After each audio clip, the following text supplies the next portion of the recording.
Ako si Maria at ito ang aking kwento.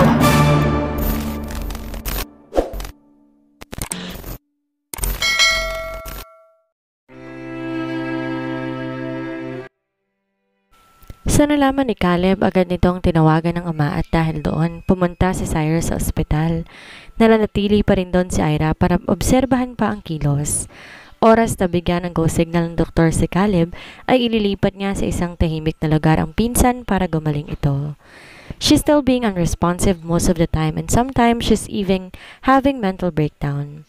Caleb couldn't explain what to feel seeing her suffering. Di sila talaga magkakilala ng pinsan, ngunit awang-awa siya habang binabandayan to. Siguro yun ang tinatawag nilang lukso ng dugo.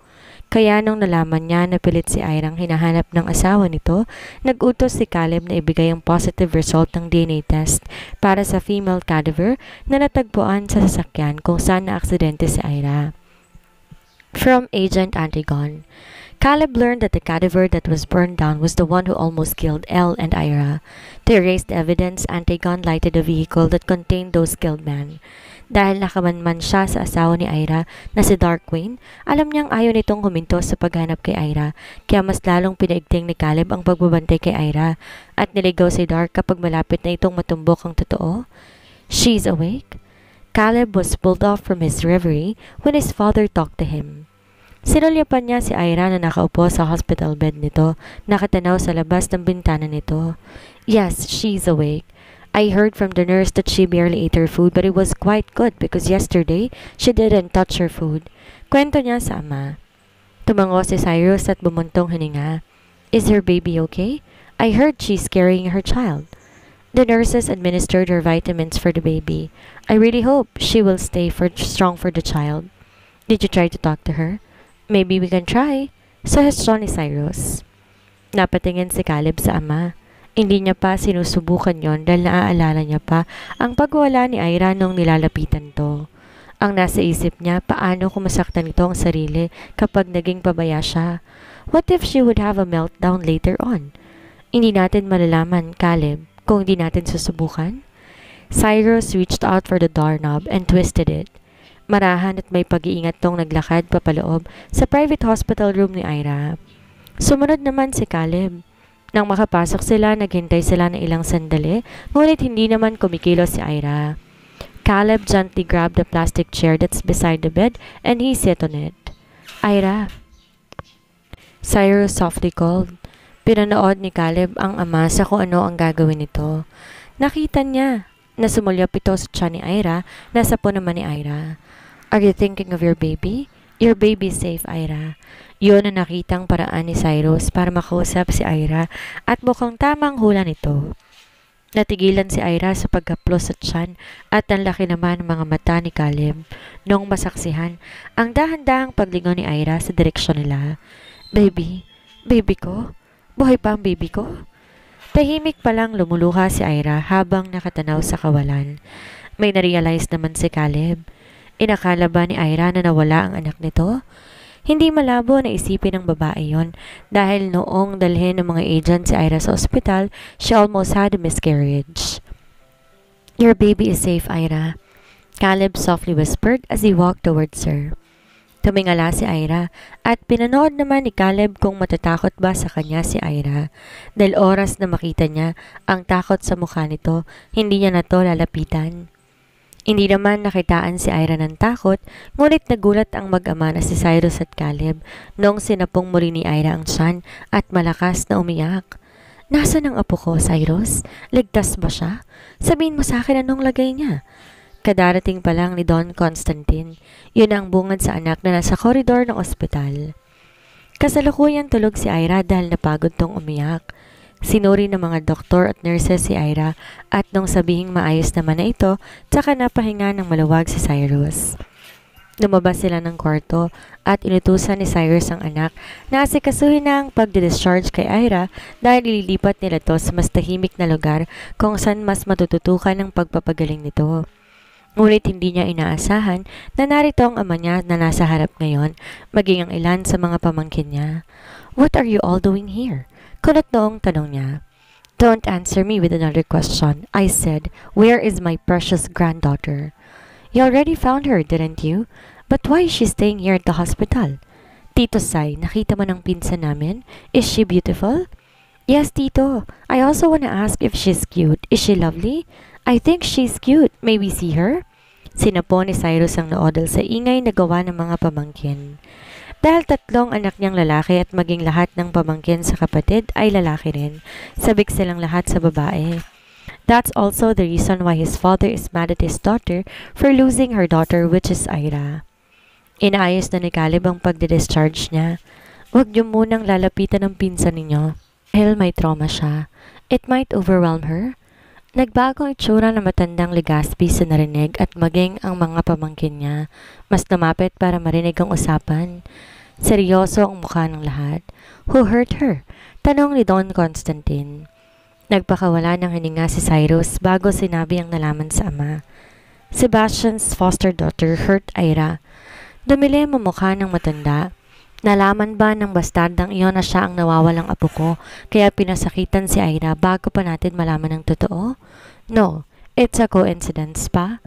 Hindi ako naniniwala sa coincidence lang lahat, Cyrus. Makikita ng bastardang yun ang hinahanap niya dahil sa ginawa niya sa apo ko. I will make that girl pay. But first, bring me to my granddaughter. I wanna see her, Cyrus. Siguro sa kadahilanan na nalaman ni Ira na buhay pa ang anak kahit paano nakausad ito. May oras na natutulala pa rin to at umiiyak mag-isa pero sa pagkausap ni Carla na noon ay nakalabas na rin ng ospital kahit paano nakakausap na si Ira. Caleb was watching over the two ladies resting under the acacia tree. May nakalatag na picnic cloth sa ibabaw ng Bermuda grass at sa gilid may mga snacks na pwedeng kainin ng dalawa. Nasa Legaspi Ancestral Home sila at doon nila napiling i-therapy si Ira.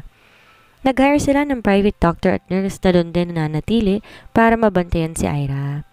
Caleb's grandpa who was also staying there to supervise and guard Ira. Hindi pa nasasali ni Caleb ang mga pinsan na panay ang bisita para lang masulyapan si Ira. She looks cute wearing that white dress.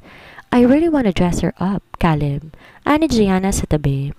Pinsan niya to sa mother's side, ngunit dahil kasabay lumaki ni Gianna, ang mga pinsan ni Caleb sa ama, close din to sa lahat. Gianna is also a secret agent like them with a code name, Peito. Nahingilala pa siya, Gia. Huwag mo munang biglain. See how Gideos and others just quietly approached her? Do the same. Ngumuso sa Gianna at nag-cross arms. Sungit. Gusto ko lang naman siyang libangin eh. Sawa na ako sa mukha ni Nira, no? Butit bumalik na si Carla at binitbit niya pabalik ang pinsan mo. Kaya may kasama na rin ako sa wakas. What about Agent Antigon and other female agents? Aren't you close to them? It's not the same, Caleb.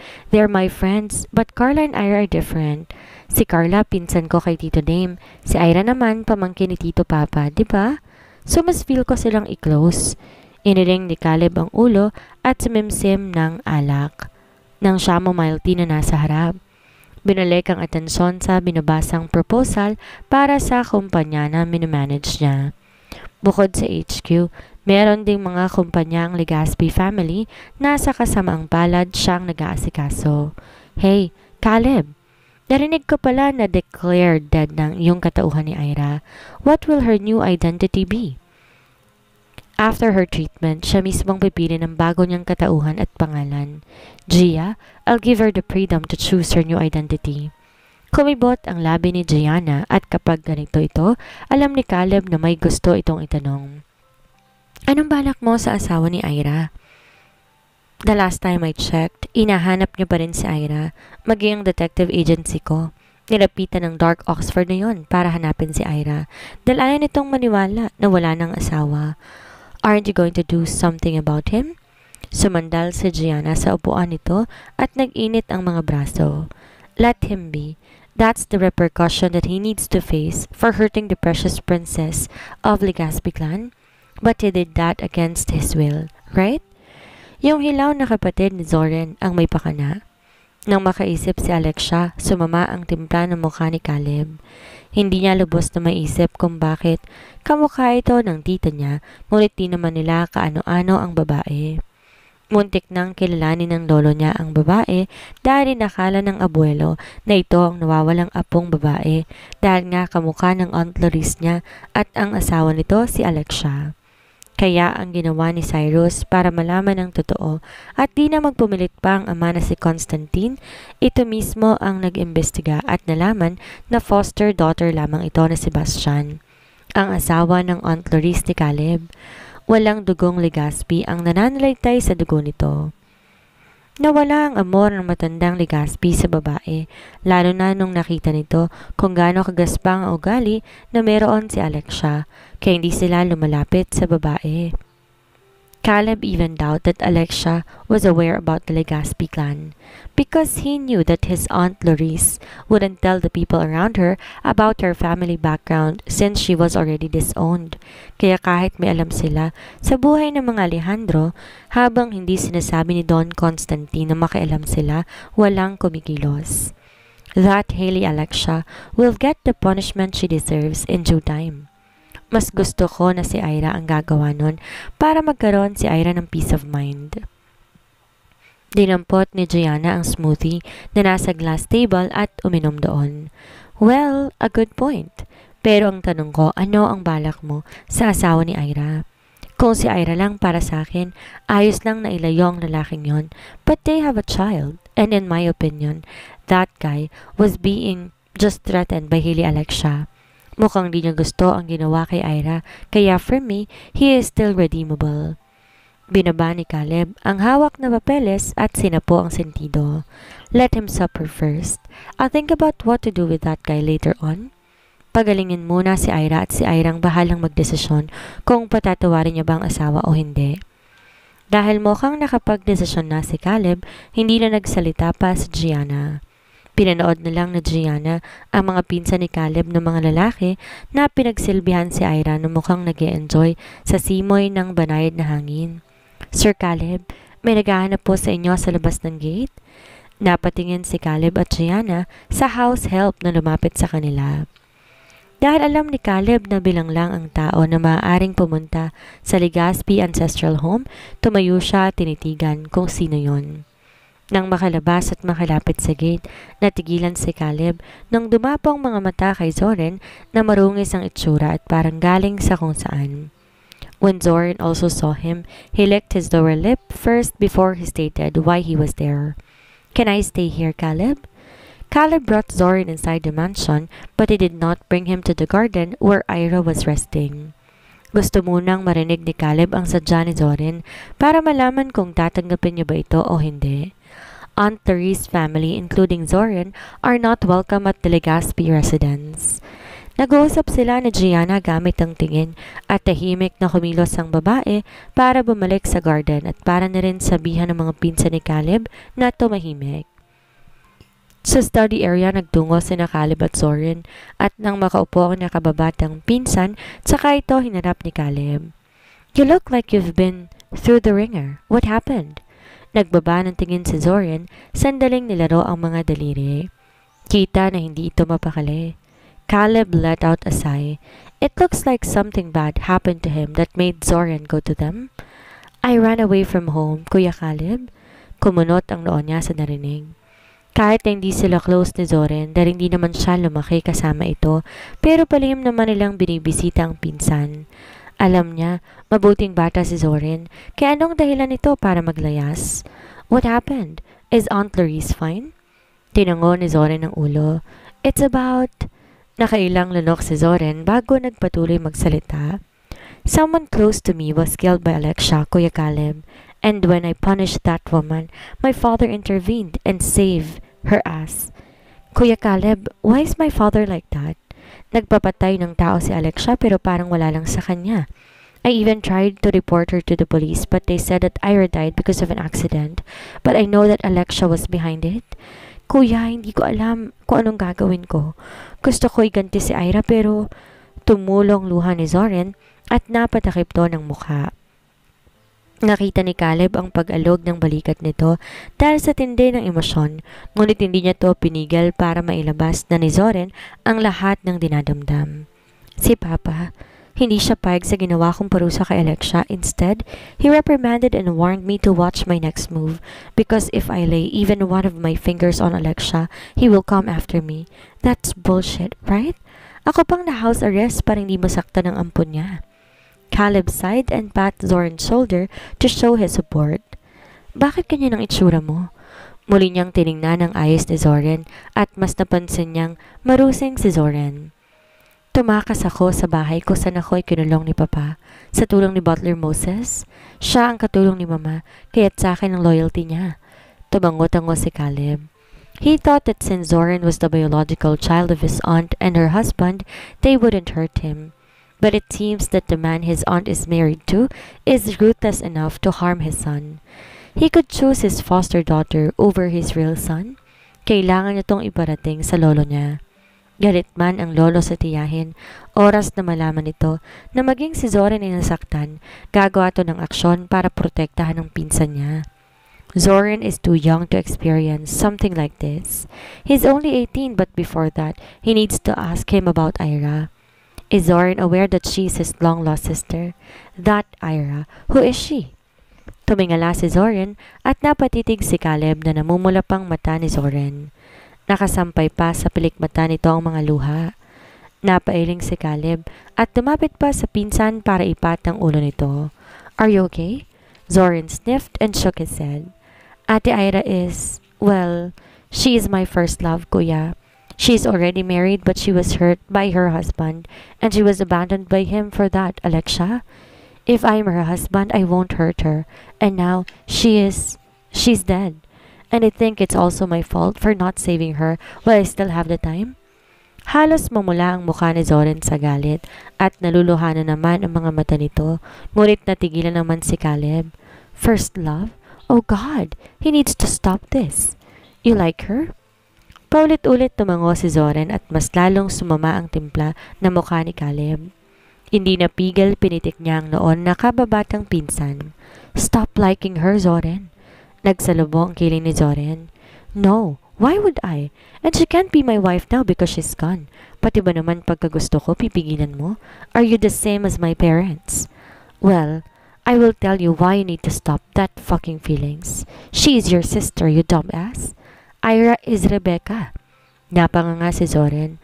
Halata sa mukha ang pagkalito. Umiling si Caleb. Binitbit ang pinsan gamit ang kwelyo nito at tinatak niya papunta sa bintana. Binuksan niya iyon. Tanaw ang garden mula sa study room. When Zoran saw the person who was under the acacia tree, he went still. Is that Ira? Call her ate, Zoran. She is your sister.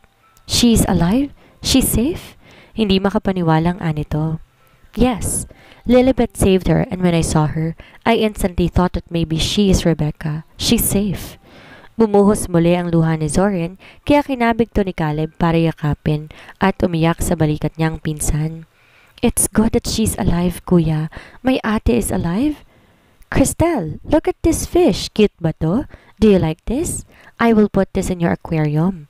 Lumapit ang Kuya Gedios ni Ira sa kanya at may clownfish na nasa plastic bag na hawak nito.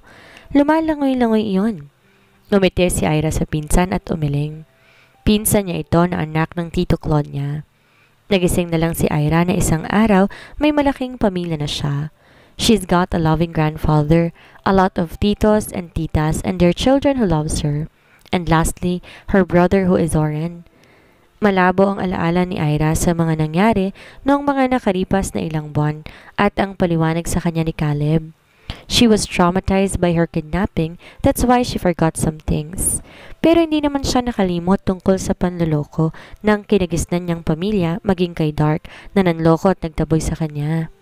Sa gabi-gabi, naalala niya ang pagsasabi nito na isa lang siyang pamalit sa first love nito na hindi siya nito mahal. At dahil nakabalik na ang totoong mahal ni Dark, sa pera na siya rito. Tinapon dahil tapos na ang pakinabang. Kaya ngayon, hirap si Irang magtiwala sa bagong pamilya kahit sobrang bait nila sa kanya. Pero hindi sila nagsasawa na iparamdam sa kanya na mahal siya ng pamilya, kaya kahit papano, hindi na iwas si Ira sa kanila. Dahil nakabalik na kahit papano sa dating sigla. Kinausap ni Caleb si Ira at sinabi sa kanya na pinalabas itong wala na siya ngayong masangkot siya sa aksidente. Hindi siya umalma dahil para kay Ira, gusto na lang niyang ibaon ang dating buhay sa hukay. She wants to start anew, away from her past. Kasamang anak, gusto niyang baguhin ang buhay. She deserves it, right? Ayaw niya nang balikan ng nakaraan dahil puro pasakit lang ang naranasan niya noong si Ira pa siya. And that's when Caleb told her that she can choose her new identity. It's easy for her cousins to pull some strings to give her a better identity. Doon naisip ni Ira na Cristel Ella ang pangalan niya, ang sarili. Because for her, parang ganun ang kwento niya, from rags to riches in just a blink of an eye. Pero imbes na Prince Charming, ang pamilya niyang nakahanap sa kanya. She was told that they were looking for her all over the place for the past 20-something years. Kahit na walang pag-asa ang lolo niya, hindi sumusuko na hanapin siya. Kaya sobrang tuwa nila na nakita siya sa tulong ni Carla na kaibigan niya. Sa tuwa ni Don Constantine, inalok nito na gawing foster granddaughter si Carla. Hindi humindi si Carla pero hindi pumayag ang matanda. Kaya si Carla na rin ang pinsan ni Ira. Consider na isa pang naging sorpresa kay Ira. Kapatid niya si Zoran, biological brother. Kaya pala gano'n na lang ang gaan ng loob niya sa lalaki at tama lang na sinabi siya nito, tawagin siyang ate. Yun pala, magkakatotoo at ngayon kasama niya na ito. Ang tungkol naman sa ina niya na matagal niya nang hinahanap. Nalungkot si Ira at nung maisip na iniwan siya pala talaga nito sa kinikilalang ama na si Amante at dahil pakiramdam niya, hindi naman siya gusto ng ina na makilala pa. Pinili niya na ilihim na natagpuan na siya ng mga Legaspi. Pabor naman iyon kay Don Constantine, kaya maging ang apo na si Zoran ay pinagsabihan din na huwag babanggitin na nakita na si Luis Ann na si Ira. Naisip naman ni Zoran na para protektahan si Ira mula kay Alexia, kailangan itong ilihim ang lahat, kaya natahimik ang buhay ni Ira sa poder ng Legaspi. Cristel, you're spacing out. Don't you like my pasalubong? Should I buy a new fish? What do you want? Untag naman ni Gideos. Dahil sa malalim na pag-iisip, hindi na malayo ni Ira na lumilipad na pala ang utak niya. Sinulyapan niya si Gideos na nakasimangot ngayon. I like the fish, kuya. Let's put that to my aquarium. Sa narinig, umaliwalas ang mukha ni Gideos. Nung tumayo siya ay nakalalay kagad ito dahil may kalakihan na ang tiyan niya. She is already at 9 months of pregnancy. Malapit na nga siya na manganak at excited na nga si Ira na masilayan ng anak. You like what I brought you, right? That I won the bet, baby Cristel. Talo sa akin si Percy. Napailing si Ira habang naglalakad patungo sa malaking aquarium na nasa leisure room. Ang hiling magpustahan ng mga pinsan niya kung paano siya pasasayahin. Pero lahat naman ang ginagawa nila nasisihan siya. She got a lot of cousins that sometimes they overwhelmed her, but in a good way. Tatlo ang uncle ni Ira sa mother's side at si Tito Cyrus niya pa lamang. Tatlo na ang pinsan niya kasama si Caleb. Si Tito Claude niya ay si Gideos at Perseus at si Tito Carson naman niya sila Archer, Bennett, Cash at Dace. In total, she has 9 male cousins. Pakiramdam niya tuloy parang bodyguard sa mga pinsan, lalo kung alagaan siya ng mga ito. Hindi pa kasama si Zoran na halos isok-sok na siya sa bulsa, huwag lang siyang masaktan. That's how protective of them to her. Isa pa pala ang lolo niya na kung ituring siya, batang paslit, na konting lakad baka matumba. Kaya napapagalitan ng mga pinsan niya ng matanda kapag sinasama siya ng mga ito sa labas. Sa naisip, napangiti si Ira. Her real family is now with her, and it seems to fill the void she never knew her heart had. Papalapit na si Ira sa aquarium nang may maramdaman siyang kirot sa tiyan. Di niya muna ininda yon at nagpatuloy siya sa paglakad, ngunit mas tumindi ang kirot nang muli siyang kumilos. Nakita ni Gideos ang pag-iwi ni Ira, kaya kinabahan ito. Cristel? Baby Cristel, what happened? Kuya, ang sakit ng tiyan ko. I think I'm going to give birth. Namutla si Gideos sa narinig.